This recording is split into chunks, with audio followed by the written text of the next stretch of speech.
पापा देखो कोई गिर गया है।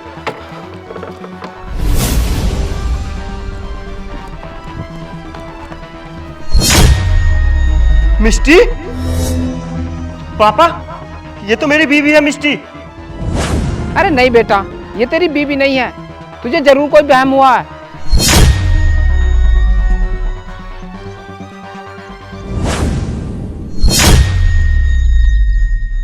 पापा ये सच में मेरी बीवी है मिष्टी, लेकिन मुझे ये बात समझ में नहीं आ रही है, मिष्टी की हालत और मिष्टी ने ये सफेद साड़ी क्यों बांध रखी है। आप तो ये कह रहे थे ना कि मिष्टी किसी दूसरे लड़के के साथ भाग गई थी। अरे तू ना उसके प्यार में अंधा हो गया, तुझे हर जगह मिष्टी मिष्टी नजर आती है। ये कोई मिष्टी मिष्टी नहीं है, मिष्टी चली गई अपने यार के साथ। पापा मैं आपके आगे हाथ जोड़ता हूँ, आपको तो पता है ना कि मिष्टी किसी दूसरे लड़के के साथ भाग गई है, तो फिर अचानक से मिष्टी की ऐसी हालत कैसे हो गई है।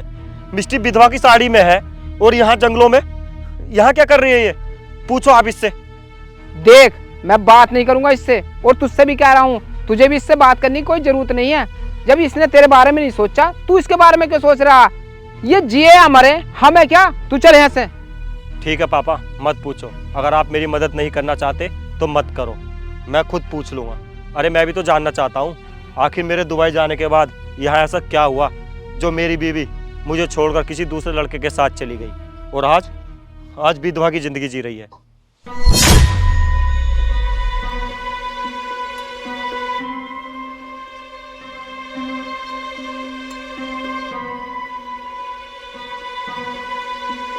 अरे तू सुन तो सही।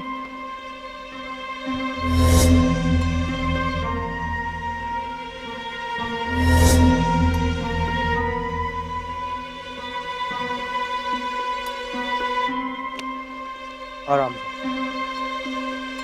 खड़ी हो जाइए आप।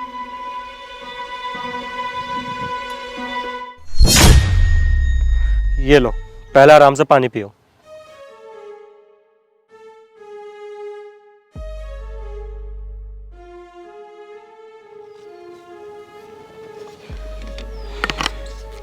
धन्यवाद आपका।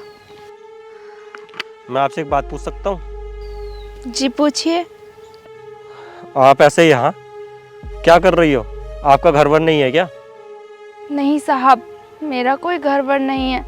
मैं सड़क से जा रही थी, वहाँ जाम लग रहा था, तो मैं जाम से बचने के लिए ये जंगल वाले रास्ते से जा रही थी।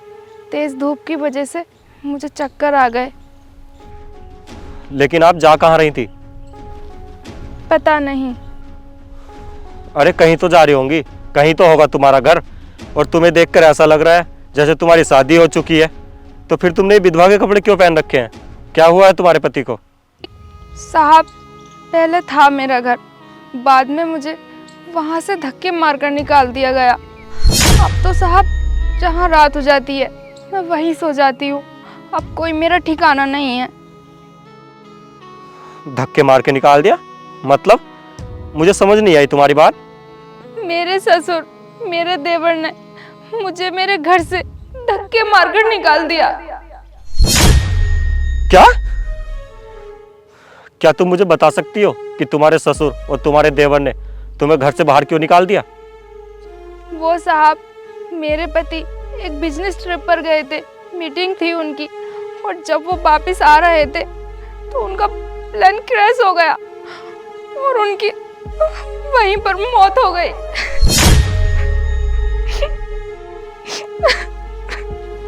उसके बाद मेरे ससुर और देवर ने मुझे ताने मारने स्टार्ट कर दिए कि मैं मनहूस हूँ, ये सब कुछ मेरी वजह से ही हुआ है। फिर उसके कुछ दिन बाद ही मुझे घर से बाहर निकाल दिया। चल मनहूस औरत, निकल जा मेरे घर से, अब दोबारा देख मत जाइए इस घर में। पापा जी इसमें मेरी क्या गलती है, हम मेरे साथ में ऐसा क्यों कर रहे हो? क्या गलती है? अरे तू मेरे भैया को तो खा गई, और क्या चाहती है तू? हम ना पूरी तरह बर्बाद हो गए। जब से तेरी शादी हुई है ना भैया से, तो इस घर में ना कुछ भी अच्छा नहीं चल रहा था, लेकिन मुझे ये नहीं पता था कि मैं अपने भैया को ही खो दूंगा। जा चली जाए यहाँ से, और आज के बाद ना अपनी शक्ल कभी मत दिखाना। पापा जी मैं कहाँ जाऊंगी अकेले, आप खुद सोचिए ना, मैं तो अपने घर वालों के पास भी नहीं जा सकती। थोड़ा तो सोचिए मेरे बारे में, मैं कहाँ जाऊंगी, क्या करूंगी। अरे मर जा हमारी बला से, हमें कोई मतलब नहीं है। चल निकल यहाँ से। नहीं देवर जी, ऐसा मत करो। पापा जी समझाओ ना इन्हें। चल चल यहाँ से, चल निकल। पापा जी ये औरत आसपास घर में दिख ना जाए, ये मेरे भैया को खा गई। ठीक है बेटा, नहीं दिखेगी।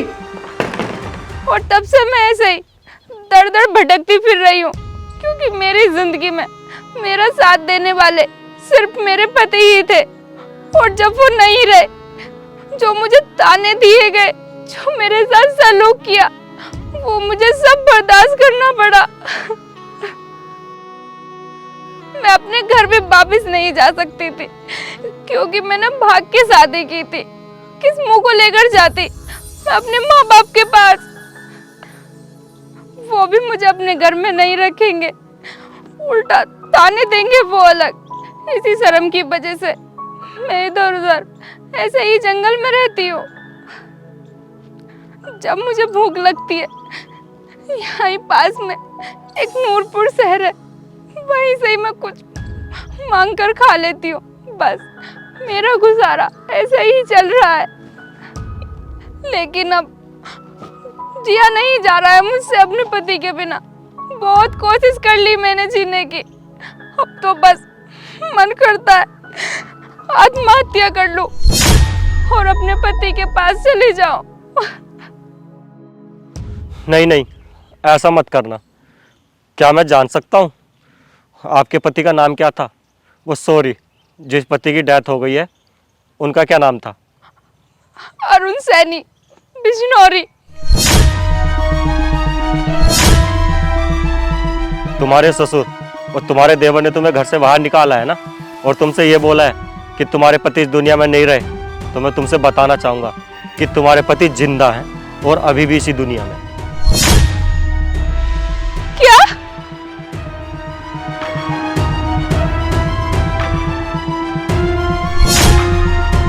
अरुण, आप?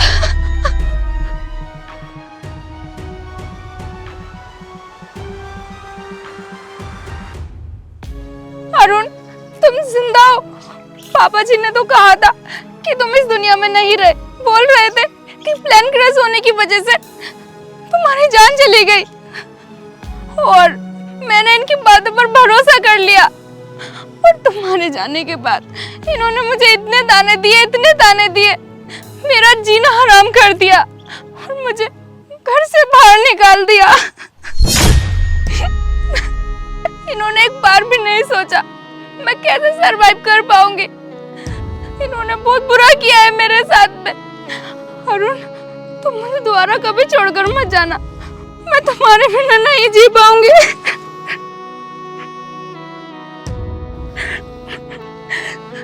कैसे मैं दर दर भटक रही हूँ, कैसे मैं अपनी जिंदगी जी रही हूँ तुम्हारे बिना। इन्होंने एक बार भी नहीं सोचा कि मैं इनकी बहू हूँ। मिष्टी, तुम चिंता मत करो, मैं तुम्हें छोड़ के अब कहीं नहीं जाऊंगा। लेकिन तुम्हारे साथ जिसने ये सब किया है, मैं पहले उससे बात तो कर लूं।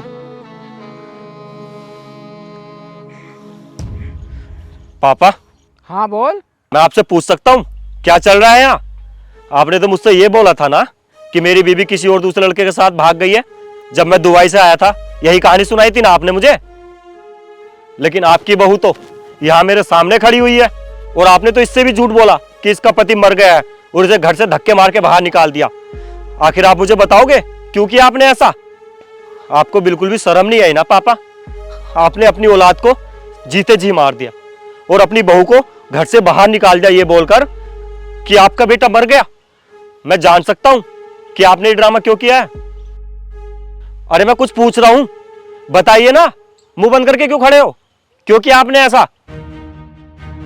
हाँ क्या है, मैंने किया है ड्रामा, क्योंकि मुझे ये लड़की बिल्कुल पसंद नहीं है। मैंने तुझसे पहले ही बोला था कि मुझे ये लड़की ना बिल्कुल भी पसंद नहीं, लेकिन तूने मेरी एक बात नहीं मानी और इस लड़की से शादी कर ली। मैंने सोचा था तू मेरी मर्जी से शादी करेगा, लेकिन तूने अपनी मर्जी से इस लड़की से शादी कर ली। और मुझे समाज में मुंह दिखाने लायक नहीं छोड़ा। तुझे पता है लोग कैसी कैसी बातें बनाते हैं, कहते हैं रविंद्र का लड़का अरुण उसके कहे में नहीं चल रहा, पता ना कहाँ से उठा लाया ऐसी लड़की को। इसलिए जब तू काम के सिलसिले से दुबई गया था ना, तो मैंने इससे बोल दिया था कि तेरा प्लान क्रैश हो गया और तू इस दुनिया में नहीं रहा। उसके बाद तेरे छोटे भाई और मैंने मिलकर इस लड़की को धक्के मार के घर से बाहर निकाल दिया, ताकि ये लड़की तेरी जिंदगी से बाहर हो जाए और हम तेरी दूसरी शादी कर सके, ताकि समाज में हमारी इज्जत फिर से बन जाए। और जब तू दुबई से लौट कर आया ना, तो मैंने बोल दिया कि तेरी बीबी तुझे धोखा देकर किसी दूसरे लड़के के साथ भाग गई है। पापा आपको ना शर्म आनी चाहिए। आपने ना अपने अहंकार के चक्कर में अपने ही बेटे का घर बर्बाद कर दिया। आपको शर्म नहीं आई अपने बेटे से ये बोलते हुए कि तेरी बीवी किसी दूसरे लड़के के साथ भाग गई, और दूसरी तरफ अपनी बहू से ये बोला कि तेरा पति मर गया। आपको शर्म आनी चाहिए पापा। अरे दुनिया थूकेगी पापा आपके ऊपर कि दुनिया में ऐसे भी बाप हैं जो अपना अहंकार सिद्ध करने के चक्कर में अपने ही बच्चों की जिंदगी खराब कर देते हैं। एक बार भी ये नहीं सोचते कि उनकी इन हरकतों की वजह से उनके बच्चों पर क्या बीत रही होगी। पापा देखिए आप मिस्टी की तरफ, आपकी वजह से बेचारी की हालत क्या हो गई है। अरे शादीशुदा होने के बावजूद भी विधवा बन के जी रही है बेचारी। अरे दर दर की ठोकरें खाने पर मजबूर कर दिया आपने बेचारी को। अरे ये नहीं सोचा आपने कि बेचारी लड़की की जिंदगी खराब हो जाएगी, कौन संभालेगा उसे। और अगर यहां कुछ हो गया तो बेचारी जंगलों में अपना टाइम काट रही है। आपको तो पता है ना जमाना कितना खराब है, यहां तक कि आत्महत्या करने को तैयार हो रही है ये। और आपने अपने थोड़े से अहंकार के लिए किसी बेचारी लड़की की जिंदगी खराब करने के लिए उतारू हो गए। देखो विधवा की साड़ी, अरे विधवा की साड़ी पहन कर घूम रही है ये, दूसरी शादी तक नहीं की है, जिससे ये पता चलता है कि ये मुझसे अब भी बहुत प्यार करती है, वरना अब तक ना दूसरी शादी कर ली होती। और आजकल की लड़कियां ना वेट नहीं करती हैं, अपने पति के छोड़ने के तुरंत बाद ही ना दूसरी शादी कर लेती हैं। लेकिन इस लड़की ने ऐसा नहीं किया, इसने विधवा बन के रहना स्वीकार किया। पता है क्यों? क्योंकि ना आज भी ये मुझसे बहुत प्यार करती है। अरे इस लड़की ने ना विधवा बन के रहना स्वीकार किया है, अपनी जिंदगी खराब कर ली है। अरे इसने नहीं, आपने इसकी जिंदगी खराब की है। अरे इसकी नहीं, आपने तो ना मेरी भी जिंदगी खराब की है। देख मैंने तुझे पहले ही बोला था, मुझे ना ये लड़की बिल्कुल भी पसंद नहीं है। जब तू दुबई गया था ना, तो मुझे मौका मिल गया, इसलिए मैंने तुम दोनों को अलग कर दिया। और अलग भी मैंने अपने लिए नहीं किया, तेरे लिए किया, ताकि तेरी शादी किसी अच्छी सी लड़की से करा सकूं और तू खुश रह सके, समझा? अब तू ही बता, जब तू घर पर था ही नहीं तो किस अधिकार से रह रही थी घर पर? इसलिए तेरे भाई ने और मैंने मिलकर इसे घर से बाहर निकाल दिया। ठीक है पापा, आपको जो करना था ना आपने वो कर लिया, लेकिन अब जो मुझे करना है ना अब मैं वो करूँगा। आप नहीं चाहते ना कि आपकी बहू जिस लड़की से मैं प्यार करता हूँ, अरे जिस लड़की से मैंने भाग के शादी की है, वो आपके साथ रहे, तो ठीक है मैं आपका घर छोड़ता हूँ। मुझे नहीं रहना आपके साथ में या आपके छोटे बेटे के साथ में। आप सोच लेना कि आपका एक ही बेटा है, वो भी छोटे वाला। आपका बड़ा बेटा मर गया, अब से ना मैं अपनी बीवी के साथ रहूँगा। अरे आपकी वजह से ना एक बार इसको खो चुका हूँ, लेकिन दोबारा नहीं खोऊंगा। अरे बड़ी मुश्किल से मिलता है सच्चा प्यार। खैर आप नहीं समझोगे, आज भी आप वही पुराने ख्यालों के साथ जी रहे हो ना, तो आप जियो, करो अपने बेटे की शादी अपनी मर्जी से, लो दहेज। मैं जा रहा हूँ अपनी बीबी को लेकर, और आज से ना हम अपनी दुनिया अलग बसाएंगे। चलो मिस्टी। नहीं नहीं अरुण बेटे रुक जा, मत जा मुझे छोड़ के। अरुण